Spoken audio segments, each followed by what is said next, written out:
Good afternoon. Welcome to my presentation. Its title is Intermediality, Waste and Sustainability in Samuel Beckett's Theatre. In this paper, I will consider how an intermediate environments analysis permits to understand Beckett's plays from a sustainable point of view. One first approach to this intermediate dialogue, even through the terms of theater inside the theater, can be found in Fin de Partie, 1957, where the characters present a play's opening and ending by removing and putting an object on Ham's face, a character's name which directly connects with Shakespeare's Hamlet.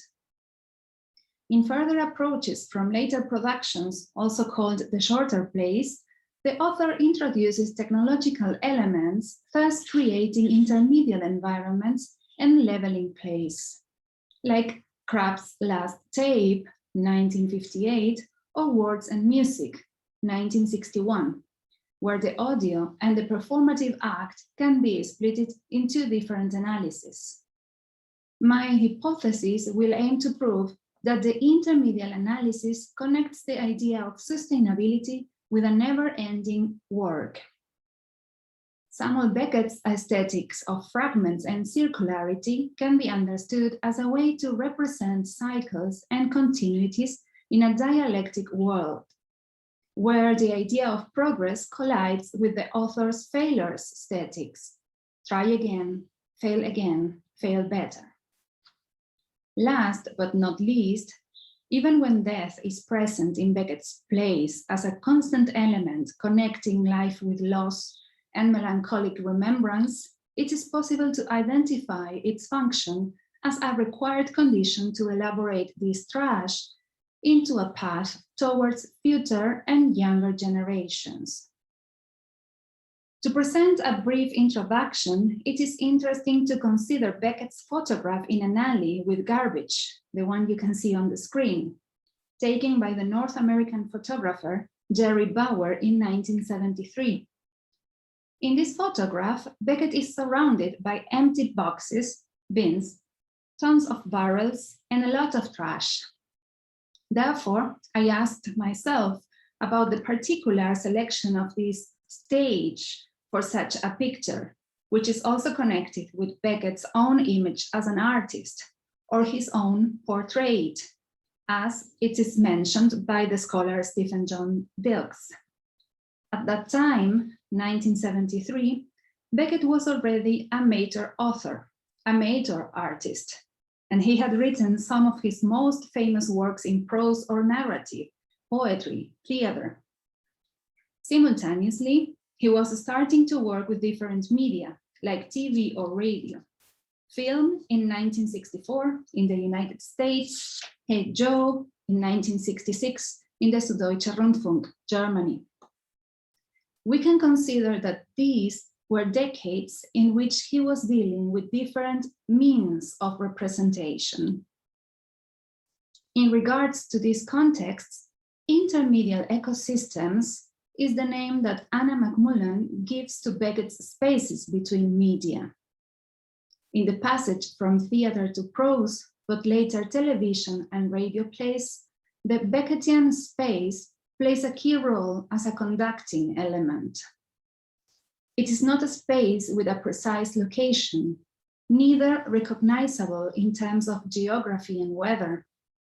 It could be everywhere where the nature surrounds the characters in a compressing way, as it will be proved later. According to McMullen, in Beckett's intermediate ecosystems, the subjects are expelled to the stage, but they don't have any agency. They are not able to do anything in these environs. Instead, the ones that have the capacity for operating, acting, or doing things are actually the surroundings, the environments themselves, due to the intermediate nature, but most specifically, the technical stage. This idea of different arts and media in Beckett's work as a continuum, as a field, is already present in the representation of different artistic works of 1936-1937, when the Irish author traveled to Germany in his 6-month artistic pilgrimage, 6 months artistic pilgrimage, as his official biographer James Knowlson calls it. This was a kind of Bildungsreise or Kunstreise, in which Beckett was completely concerned to do research and understand the visual arts, and the possibility to translate them from the optical language into words, into literary arts. Therefore, this period of the 30s was the one of his first approaches to the intermediate translation. His uncle Boss Sinclair and the family in Kassel, the trip to Germany in the Nazi period, the threat, the fear, and the deep feelings for his cousin Peggy were all part of his first attempts to manipulate the language and its meanings. This struggle connects itself with the writing of the experience, for example, in his German diaries, producing something that Mark Nixon denominates the performative and fragmentary texts. But in terms of waste, it is also interesting to analyze which is the role of such object in plays like Endgame, 1957, Catastrophe, 1982, or Breath, 1969, which is a short play of about 1 minute for the TV only, where no actors participate. The audience only sees the stage, which is a kind of field of trash. The camera goes closer to the trash.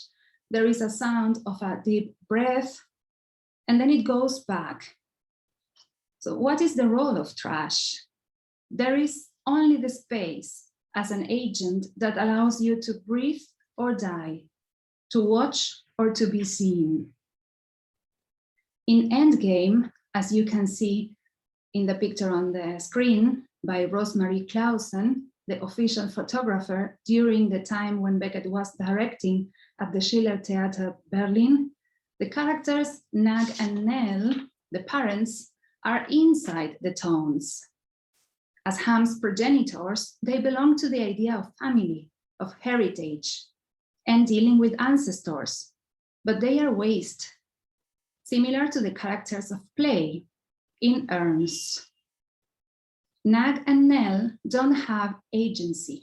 They are fed, they share a biscuit or some pieces of food, and don't have any capacity to act because they are even double compressed inside the play and inside the barrels.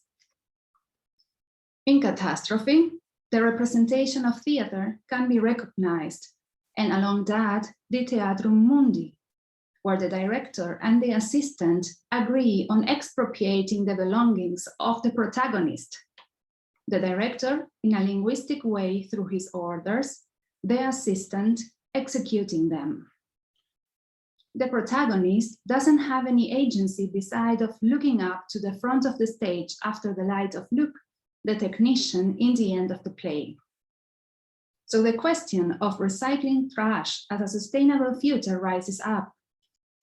All the elements that are considered trash in Beckett's work are able to be reused and to start again, following Beckett's already known circular structures.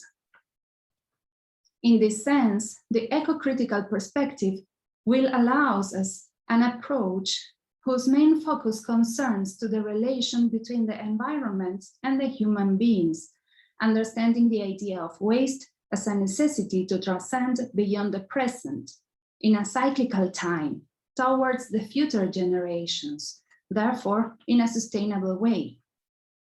The eco-critical perspective will accept the question about the existence of other agents with the capacity of acting as well. These agents are not the human beings, but something else, understood as the environment, the intermediate ecosystems, or the technical settings. This presentation was part of our current research, therefore a work in progress. So thank you very much for your attention.